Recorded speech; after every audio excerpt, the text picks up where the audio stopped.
top 8. They constantly eliminate each other from top 8s. They know each other. They've played against each other before.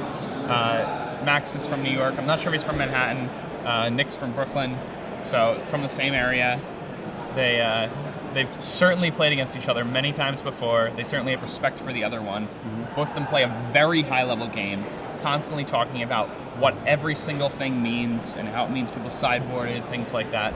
These are not people who are like, oh, he's a good PTQ player. These are players who, you know, if it weren't for the New York, New Jersey area PTQs always being over 300 players, these are two people who I'm very confident could have become mainstays in the Pro Tour in that era. And yeah, and both of them have been to a lot of Pro Tours. They haven't, you know, getting to a Pro Tour is hard. Staying on the Pro Tour is harder. Yeah, I think Max has played on in between 5 and 10 Pro Tours. Nick has played on 4 or 5 Pro Tours. Max had a top 16 in Japan when Nassif won. I remember that. Yeah. He had not played Magic in 6 months prior because he was in Mexico studying abroad. Yeah. Showed up, played the deck that won the SCG Open the week before. 75 cards. Yeah, there you go. Top 16 in the Pro Tour. There you go. So we know they've also played once so far this tournament. Round 11, Max beat Nick 2-1. Yeah, and that's Nick's only loss in Legacy because Nick told me that he's 7-1 Legacy. Wow. So, you know, this match, we've seen some great matches. You guys obviously watched, and everyone watching, you know, you saw the match where Max, did all this thing, grinded out his last bug opponent, though his version was playing many more creatures. I was watching Nick play Shiheen Sarani, and just these very just attrition-ish games. Both decks, you know, are sort of doing what they're supposed to do. Nick eventually just sort of got the little more control, managed to sort of eke out a small advantages, and won his match. Who do you like in this? I'm going to have to go with Nick. Nick has die roll advantage right now. That's true. He was 2nd seed coming in. Max was 8th seed. So Max has automatically lost all of his die rolls in the top 8. Still managed to find his way to the finals. Really impressive. Yep, and I think I'm going to go with Max on this. I think it's going to be very close. I think that he has a small advantage game 1. I think that if when Nick boards, he might be able to come back with this. I think Nick is probably better after board, but just that slight advantage for Max in game 1, I think might be just enough to push him over the edge. All right, Max has a turn 1 Mother of Runes. Pretty good for him. Yeah, we've seen Nick board in Dread of Night versus several decks. Will he bring in Dread of Night versus this deck? I'm sure he brings in at least 1 copy. He might even bring in both. When you're playing Jaces and Brainstorms, it's not that bad to sideboard in a dead card. And Nick has a Dark Blast. Dark Blast is going to be huge here. Yeah. The fact that he drew the Dark Blast, the 1-up in his opener, going to be really big in this type of matchup. Yeah, there are quite a few creatures that have 1 toughness. He's pretty much now locked up. Three extra more Mother Runes that Max has are all going to die. The 1 Aven Mind Sensor, the 1 Bird, 3 Noble Hierarchs, the 1 Scrib Ranger. Dark Blast goes all of them, and you know you can always. Nick mixed the Stern Land Drop. Ooh, that's rough. That is rough. I was going to say normally you can also do the during my upkeep, Dark Blast your guy, dredge it, do it again. But oh my. Oh wow, and a Wasteland. Yeah, Nick's definitely going to need some help now. This is just looking better and better for Max. A Jit on turn 2. Nick has the ability to spell pierce it if he wants to. And I can tell he's thinking about it. And I think in a lot of ways he has to. I mean, the spell pierces are, you know, almost dead here, except against a card like Jit. So it's really just Jit, Sword of Light and Shadow, Elspeth, Swords and Punishing Fire, and the swords are not particularly impressive. Definitely not. So he does get rid of that Jit, and the Jit would have really shortened the clock for Max quite a bit. Yep, Island draws a Jace, but we are still 3 lands away from casting it. Yep, and Nick falls down to 12. Max's Kasai Pride Mage able to sneak in for 3 damage there. He played a Heath, does not crack it, just passes the turn. Wasteland for Nick, but he cannot really use that Wasteland very offensively for quite a while. It's going to be a long time before that Wasteland comes into play, and he's going to have to use it to deal with the Burnwells in the late game. But right now, Max taking 3 at a time out of Nick's life total. Nick down to 9. 3 more turns on the clock for Nick. Got to find an answer quickly. And, he has a Maelstrom Pulse, but Maelstrom Pulse will not kill Select Pride Mage. It's true. Well, it will. He has to use a black and a green mana. Pays a life. Force of Wills. Goes into 8. Stops the Scavenging Ooze. Who would have been a 3/3? 8 and 9 is a big difference because with the Pride Mage, now if it attacks twice, then you're dead to a Punishing Fire. Right. And he just drew a Deed, another card he can't cast. Mother of Runes. See, and once again, he can dredge Dark Blast, kill it, but... Well, he doesn't have... he doesn't have black mana, yeah. Ponder. Looking probably for a Bayou here. That is the land that will let him cast Pulse next turn. I guess Pulse doesn't really get him out of this. We'll let him cast Innocent Blood this turn. Down goes Mother of Runes, and maybe he can go down to 2 and survive one more turn. But he goes to 1 instead, or goes to 4 instead. He's going to get a Black Source. He's going to Innocent Blood. But it will leave him at 1 life. It will make all of his fetch lands dead.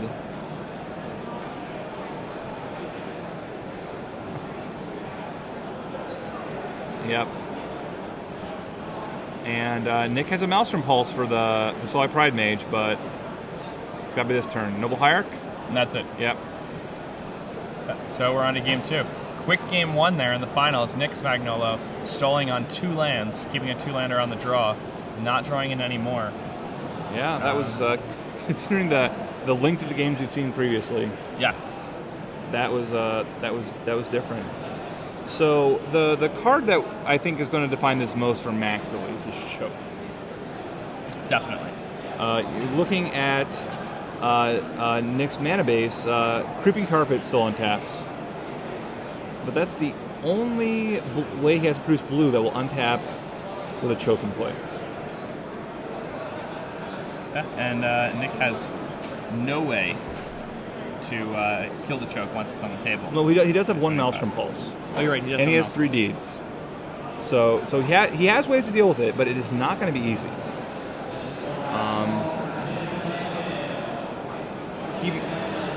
It'll be hard. Now he does have quite a few lands that will untap. The Factories, of course, untap. The Wastelands untap. The Bayou untaps. Seas Tropicals do not. So he's going to have to work real hard this match to not get under Choke. Or if he gets under Choke, he has to be able to play a Deed the next turn.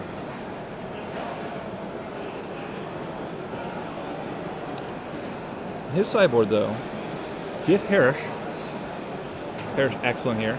Perish is really good here. He can bring in his own Scavenging Ooze if he feels like it. And I think he will. I mean, it's against the deck that has, Knights, and it's just generally good there. Anything else that he's going to bring in here? I don't think Diabolic Edict is bad. I think he's definitely bringing some number of Dread Knight. I mean, he has Spell Pierces, and Spell Pierces do not stop a whole lot. Especially not considering he already has Counterspell and Force of Will. Yep. I'm not sure he keeps Force of Will in on the play. No, he probably doesn't, but... and really... Nick sideboards out Force of Will a lot. I can see that. Yeah. I can see that.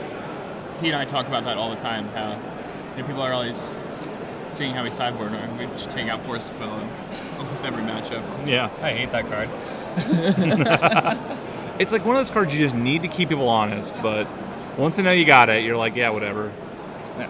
Like, we saw a match earlier where Nick had Force of Wills. He had this handful of Force of Wills, and Ravitz just demolished him because Ravitz started casting spells, and Nick could counter them, but they were all 2-for-1s. By the time Nick sort of got his footing, he was just down so many cards that... Yeah, I mean, if you force a Lingering Souls, you're getting out-carded like crazy. Oh my god, are you ever... 2 cards to kill half the card. Yeah. But sometimes you gotta do it. Yep.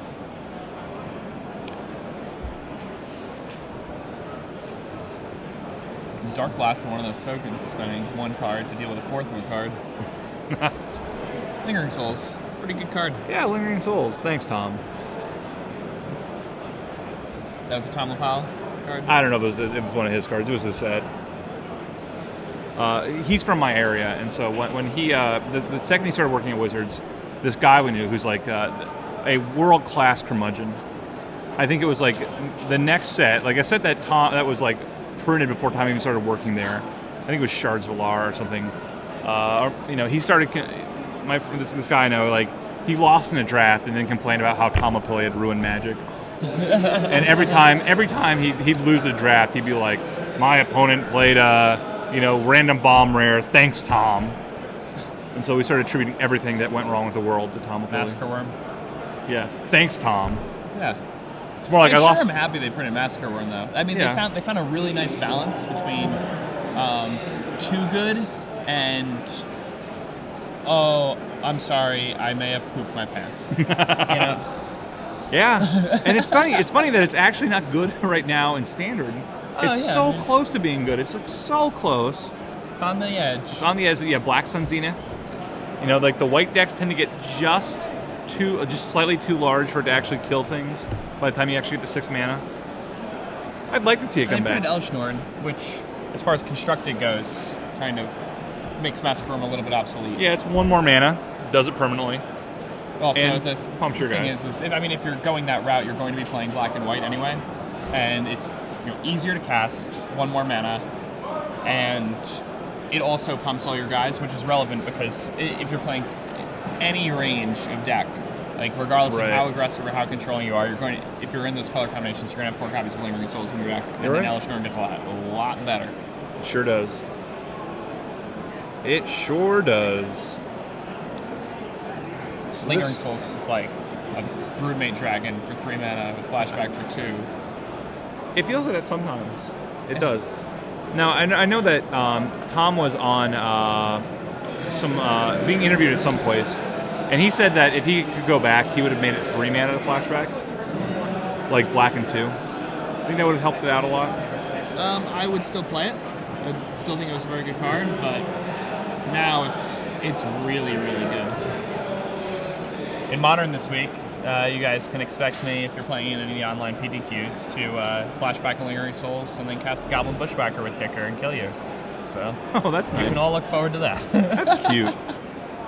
That's real cute. I like that. And I think that one of their concerns with the card that came up was that too many people are casting it in decks that don't really like, that are just milling it and casting it as like their primary way of actually casting like freaks, and it's kind of like not what we were looking for. I mean, I'm happy a deck like Freets exists. As am I. I think decks like that are good for the game. If there was no Freets, Magic would kind of have turned into just the run things into each other. Yeah, it'd be a little too chess-ish. There's nothing like real crazy and off the wall you can do. Everything's very straightforward. And even though Dredge isn't actually playing Magic at times, it's nice that those kind of decks can exist, where you're just like, you're playing cards and you're like playing something out of your hand, and Dredge is like, "What's a hand? I have a graveyard. Is that like a hand?" For them, it is. It is. You ever played Manaless Dredge in Vintage or anything like that? I played the one with just the Bazaars. Yeah, Manaless Dredge. Yeah. It just doesn't even play like Magic. It's the most bizarre thing. It's pretty strange. You're just like mulligan till you hit a Bazaar turn 1, kill you turn 2. Somebody handed me the deck. Never played it before because there was a vintage tournament for Power, and it's pretty good. It is very good. People had a lot of hate for me, so I don't feel like I was well positioned. But it's our bag. That's a sweet card. I was like, whoa, this thing's insane. They're like, draw 2, discard 3. Who'd want to do that? Thank God I didn't say discard 3, draw 2. Oh, jeez. All right, so game 2, Max up 1-0. Nick on the play. That'd be too good in burn decks too, though. Yeah. He's gonna have to mulligan this one. Oh no, never mind. He doesn't have to. He does have a brainstorm, it looks like. And a ponder. And a ponder. Okay. Does he have a blue source? Does he have factory? I believe he has a Misty Rainforest. Oh, then yeah, his hand's fine. Yeah, he has a Misty. His hand's That's fine. what I didn't see. Is that he had the Misty. I thought he just had the factory. He does. It looks just like still the Force of Will in. It looked like. I mean, flash his hand again, we'll see. As we talked about, maybe taking that out. I'm actually surprised that he still has Force of Will in his deck. Might also not have been a Force of Will I saw.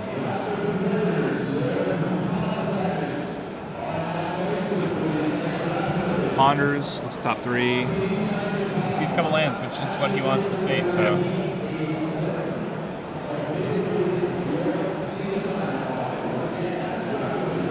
Draws a Creeping Tar Pit, passes the turn back over to Max. Let's see if Max can match.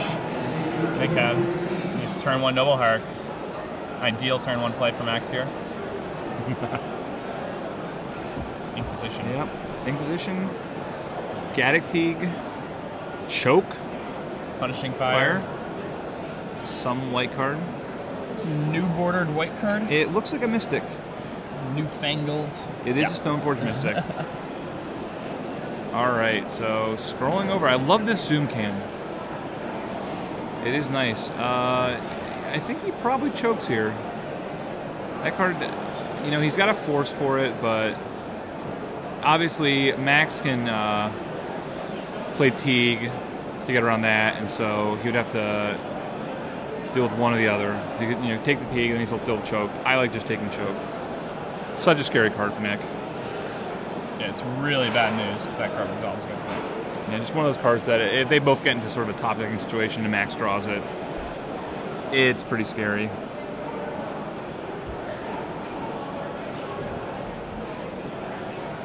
Max now his land only produces right now, unless he drew a Misty, which it looks like he might have.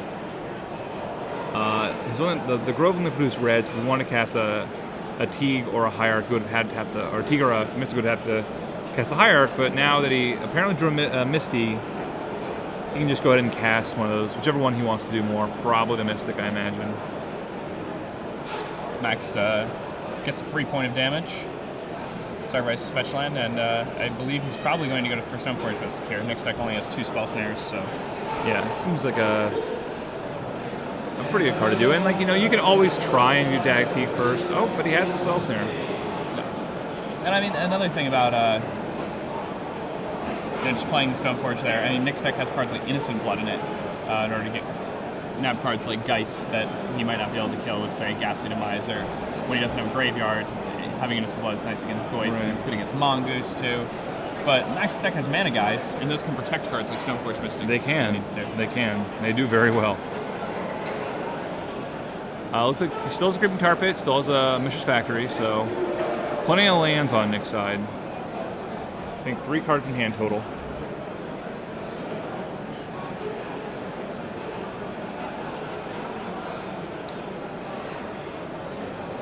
Max attacks for 1, takes Nick to 16. We know he has a Gaddock he can cast here. Does he draw anything else he can cast? Another Savannah in his hand. I imagine he'll be holding that Grove as long as he can, just so that when he plays Punishing Fire, he doesn't throw out Wasteland.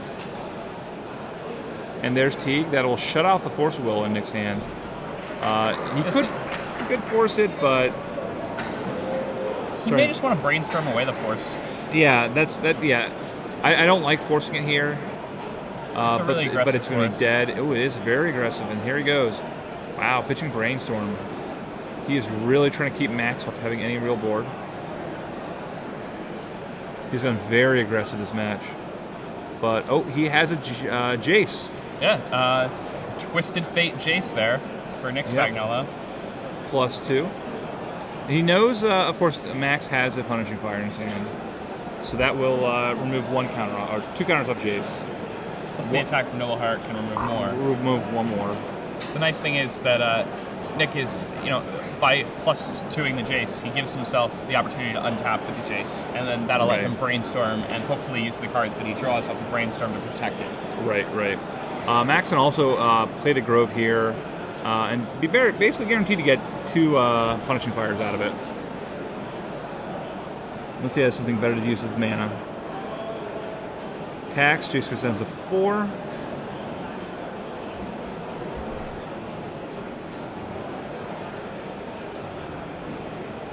And Max looking very heavily at Grove of the Burning Willows. Again, he doesn't want that card to be in play too much if it can't actually return a Punishing Fire, because he can get Wastelanded. Max does not want, you know, he wants to get as much value out of these Punishing Fires as humanly possible, and he wants those Punishing Fires to be killing Jace.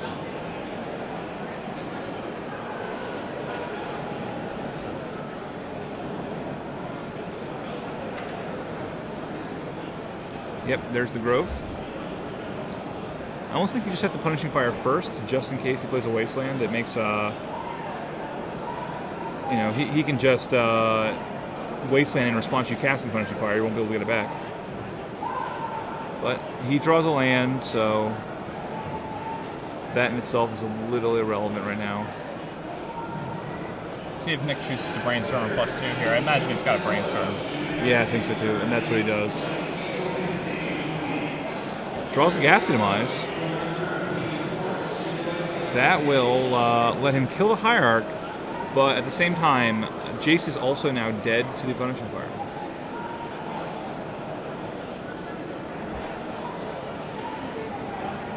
And I think this is a good spot for Nick to start getting aggressive with his lands. If Max does have an answer to the lands, like a Swords or something, so be it. Right. But and I think you want him to Punishing Fire one of your lands. Exactly. But he doesn't. Goes to Nick's face, redirects to Jace.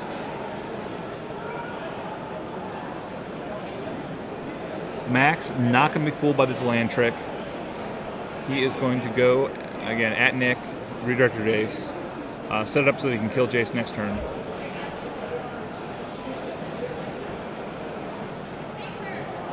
Attacks for 2 with Factory. Max into 17. I agree with that play. I also agree. Kills the Noble Hierarch. Yep. And now both players don't really have a whole lot of action, except Max has a recurring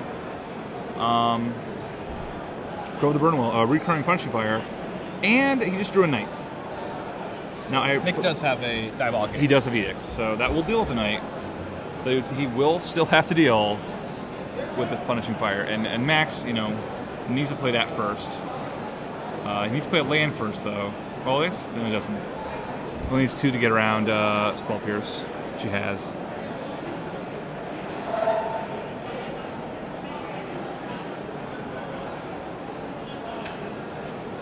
Looks like Grove and he's just gonna rebuy Punishing Fire every turn.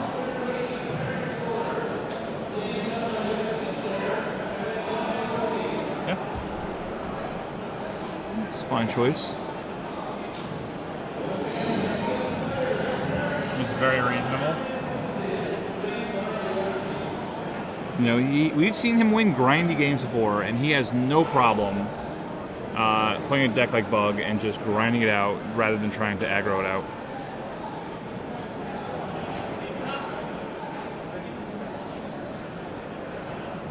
And another Jace for Nick. Ooh. Plus doing himself. Trying to draw into more threats. I'm surprised he didn't just straight Brainstorm. Well, the Jace just dies from a straight Brainstorm. Well, now the Jace still just straight up dies if Max has another red source. Oh, that's true. That's true. And Max does not have another red source, so he gets away with it. Maybe you knew. Now, if Nick did have a Surgical Extraction, he could deal with all of these Punishing Fires. They're still hard. You have to get in the right position for it, but you can theoretically do it, but he does not have those. It's especially difficult to do that when your opponent has double Grove. Well, yeah, 1 Grove you can deal with, 2 Groves is harder. At least if you have a Wasteland, you can get them in a situation where you can do it, but double Grove is pretty hard to actually stop a Punishing Fire.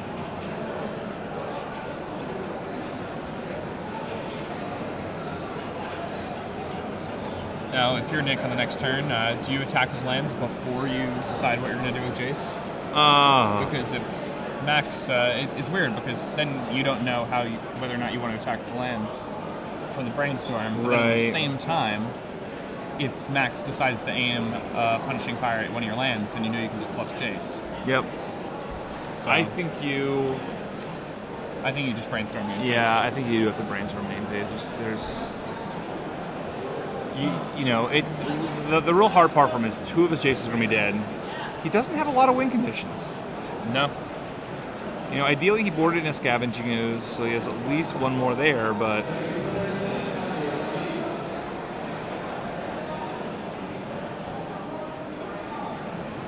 Oh, he +2s.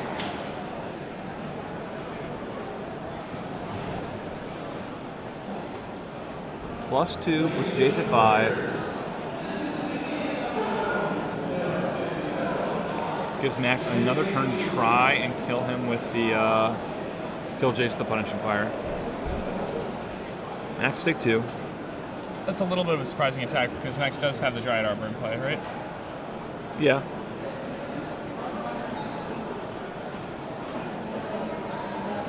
This is Punishing Fire you. Redirect. Jason on 3. Return. Edicts. Kills the growth. Kills the Dryad Arbor. So Max still needs a red source. Nope. Actually, you can just kill Jace here. Yeah, the Punishing Fire is back in his hand. Right. Nick does have a Spell Pierce for the right. So second. If he plays another land, he can kill Jace. Down to 1. Turn. Actually, no, he can't. This is gonna. Spell Pierce will protect Jace at the cost of a card. He's gonna have to Brainstorm here. Yes. There's just not enough value to get out of it if he doesn't.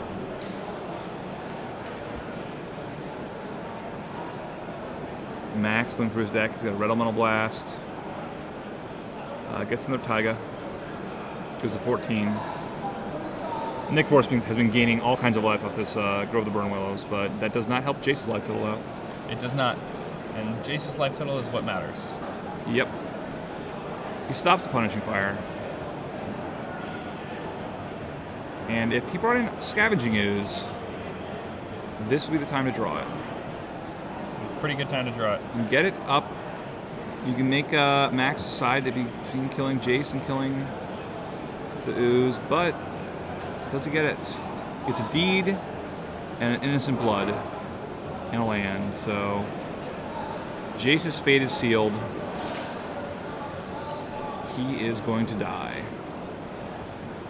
Really, leaving Nick that much shorter on win conditions. Yeah, this turn Nick can put 2 cards back, play a land, and then attack with both of his lands. It does put Max on a clock. The problem is that the clock isn't as reliable because the Punishing Fire is there, and I can just deal with both of those once they... Right. Punishing Fire being able to stop Nick's next combat is pretty big. And Max down to 9 now.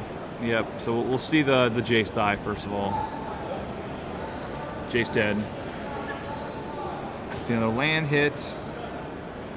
And now he has a choice to do he might just hold back and be able to use Punishing Fire on one of Nick's lands. Live with that play. He can play also a Night Reliquary if he wishes.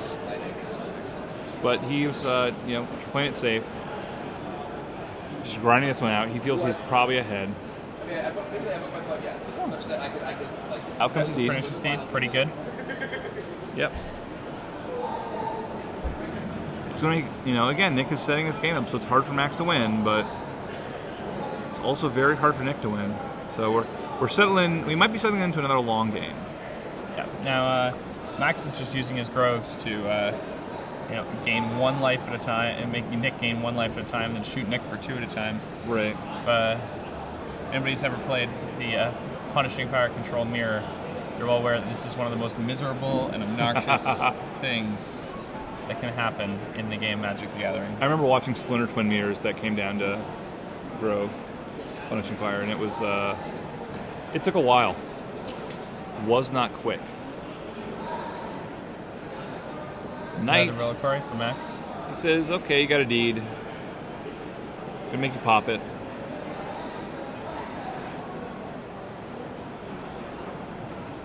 One black, innocent blood. Deed will stay around. He passes turn. Max, -2 to Nick. We'll tap the Grove, +1 to Nick. So the net loss is 1 life for 3 mana. Not bad when it's just a free card, though. It is not bad when it's a free card. I mean, you can do it twice turn now. Yeah. every little thing is something. You know, once both players are on 0 cards, Max can, you know, deal 4 damage divided up to 2 ways to creatures, or can just start dealing 2 per turn just to Nick's face. And doing that on 0 cards is really good. It's very good. It is very good. He's strangely enough, you know, almost the control deck right now. You know, Nick only has 1 Jace left as his main win condition, and that Jace will easily die to Punishing Fire.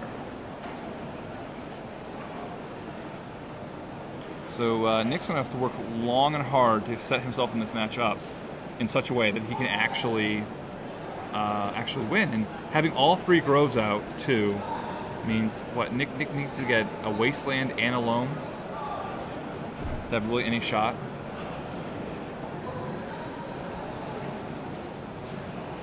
Same thing we've seen. Yep. Take 1, take 2. Gain 1. Gain 1, return and it. net 2 damage. Yep.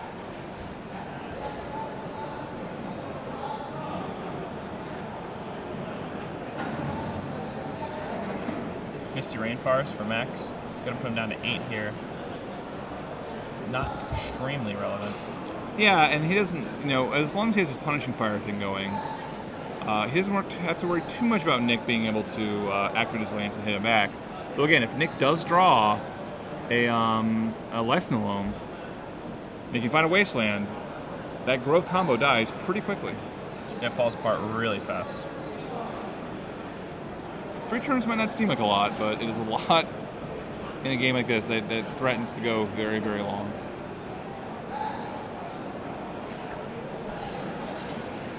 Alright, now Max has a few different options here. He can play Knight, a Jit, or he can just settle into this Punishing Fire game. He's settling in. He's getting a chair. Yeah. Building the fire. Fine play by Max. Getting some cocoa. And the more lands he draws, the more he gets to do it. And there's Green Zenith. Ooh, Green Zenith.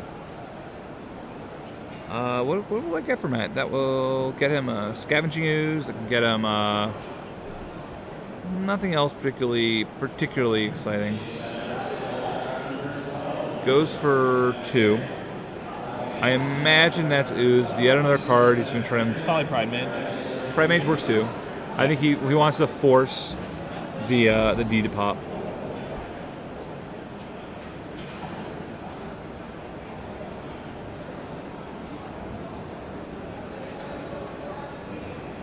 Nick is considering whether or not he should hard force or will this. Yeah. I think it goes either way. Both plays are a fine play. Yeah, I think I like letting it resolve a little bit more. There are still cards in Max's deck that are real scary for him. There's still an Elspeth. Stoneforge might be bad for him. Well, not too much actually, nothing about it, because he doesn't have Batterskull. Still doesn't want to get choked.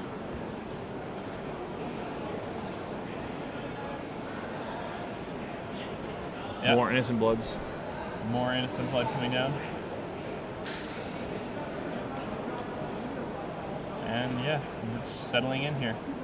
Max is going to do a little more damage with this Punishing Fire. And a turn, take 2. Gain 1. Take 2. Yep. Take another 2. This is how this game is going to play out. I mean, a lot of players just don't have the patience to do this. Max, he's obviously played this enough that he has nothing but patience. Yeah, I'm very confident that Max is really good at Magic, so he's beaten me significantly more times than I've beaten him. Is that your only qualification? Well, I mean, he's played really well when we've played. Okay. He's made some out-of-the-box plays. So everyone has that one person you just can't beat, right? Yeah. He sideboards weird and limited. Ooh, it works out really well. I love sideboarding unlimited. Mother of Runes for Max. Nick is just tripping over ways to kill Mother of Runes, so... Yeah. this is not what Max is right. ideally looking for. Another reliquary. Also, tripping over waves with killing neither reliquary.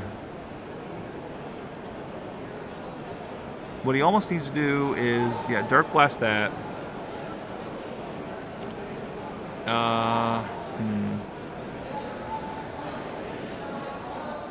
You get Innocent Blood that away.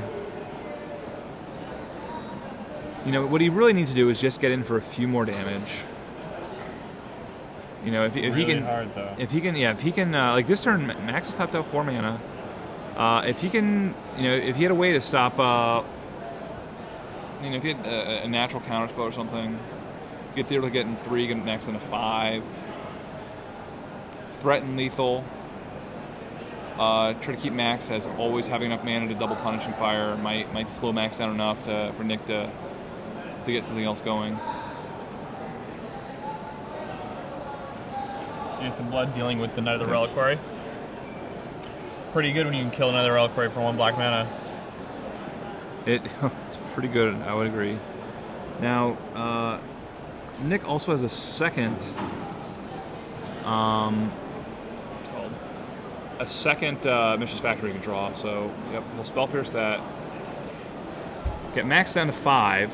So now he's threatening lethal, which means Max has to keep stuff back. Yeah, Max is going to need to leave open basically double Punishing Fire. Right. Now for... Right, that's a big disadvantage for him. Yeah, it has him down to basically 2 lands.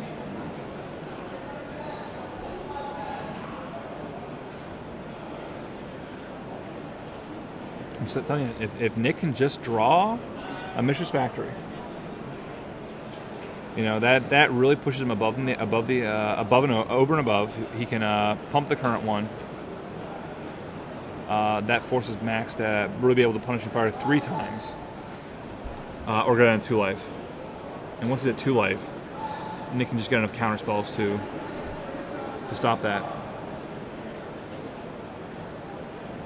So they're just, you know, looking over their lands, making sure they have enough, use enough to actually tap to attack. Nick is attacking the Tarpon again. Oh, he tapped the wrong lands to activate his Crimson Tar Pit. So they're trying to remedy the situation.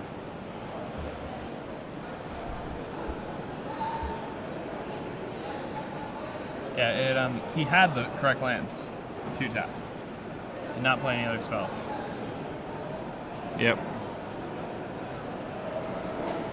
So this is awkward. The judges are gonna... I think Nick has already had a GPV this tournament. He has had a GPV this tournament. I think he might have had 2 GPVs this tournament. So this is a game loss. This probably means Max wins. It could be. It could be. Yeah.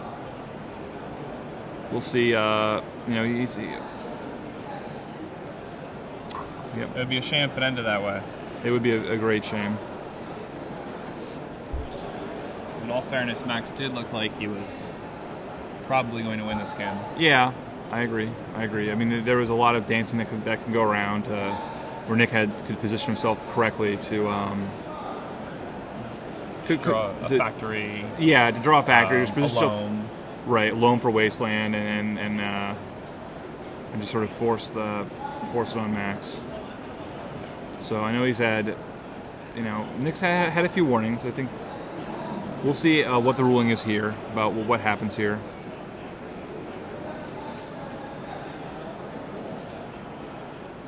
So I'm talking with the judges here. Obviously, nobody wants to see a match end like this, especially at the finals. Looks like Nick's getting a GRV, games rule violation. Max getting failure to maintain game state. Those are very common penalties. The question now is, with the GRVs Nick's already had, is that going to do anything? Does that get upgraded, or are we going to keep going? It looks like, from what I'm hearing, it looks like we're going to keep going. But Nick is going to have to be on best behavior from now on. Yeah, I mean, tighten up, buddy. Jeez. It's hard. I mean, no game loss. No game loss. We're just gonna call it as it is. We've gone too far to back up.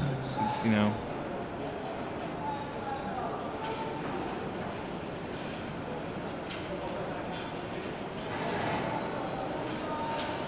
Ooh, Scavenging Ooze for Max. Most importantly, Scavenging Ooze gains life. Yep. He's going to activate this 2 times. He's going to activate this 2 times. Probably keep enough back. So that he's able to punishing fire away one of the lands. Right. And return it back to his hand. Oh, and a noble, so it no longer has to worry about innocent blood.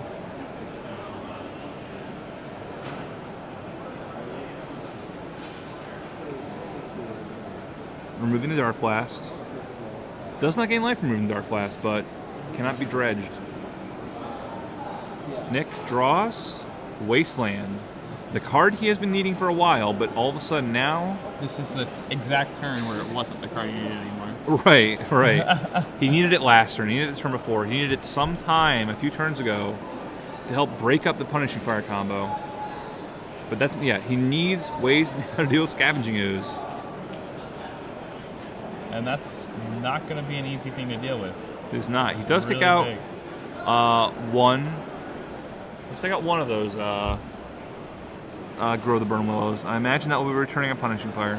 Or unless Max already still has it in his hand.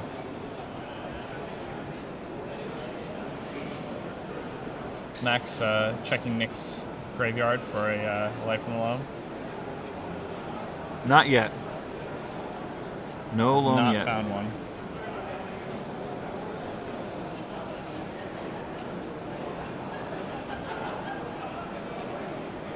He has Punishing Fire in his hand, so will not be able to return it to his hand with that one. He will, I think, use that to pump the Ooze, or he's just floating and waiting to see what.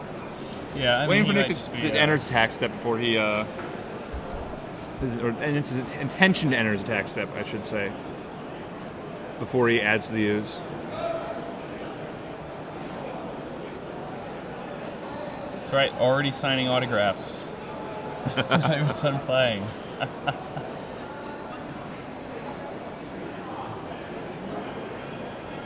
Yep, there we go. Mother of Runes goes away. Ooze becomes a 3/3.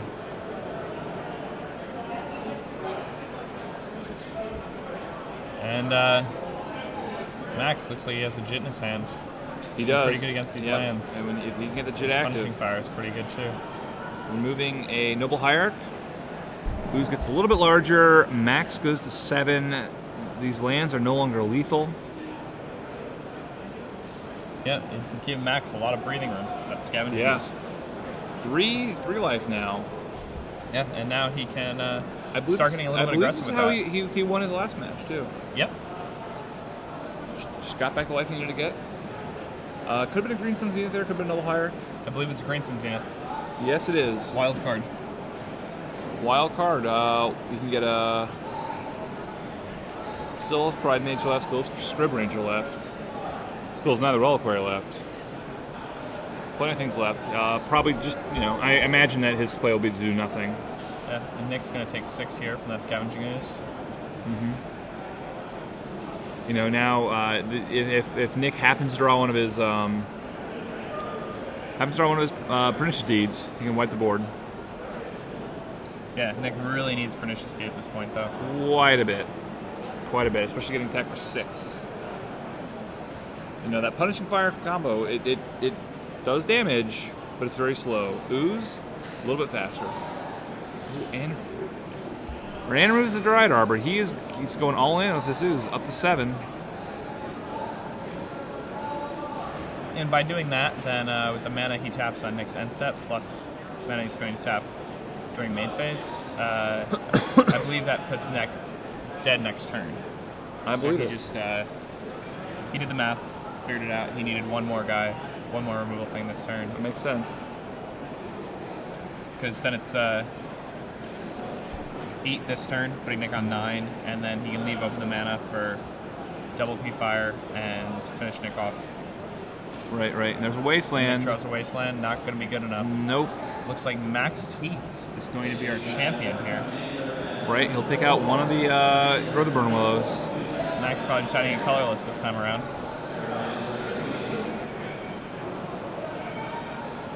Nice and tap it.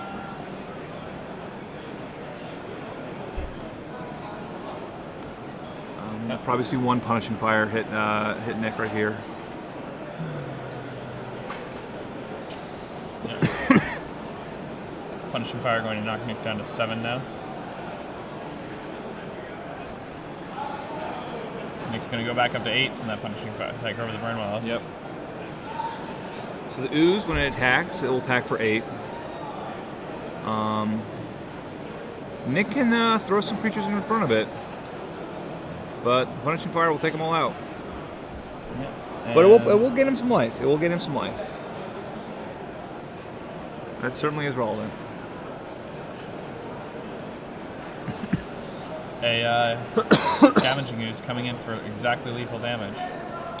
Activate Factory. Max will shoot the Factory. Oh, no, he just lets it block. Well, the problem is if he shoots it, then he can use it to pump, and... Well, that's fine. He uses the pump, and then... You just shoot it, and then he can't block with it. Well, then he still has to activate the Tar Pit. Yeah, and then he can return it, and then kill Tar Pit, and do you have enough to... Yep, and that's it. That's the game. Mac Tietz. Yeah, Max Tietz. Max Tietz. It's our invitational champion. $10,000 for Max Tietz. $10,000. That's a pay.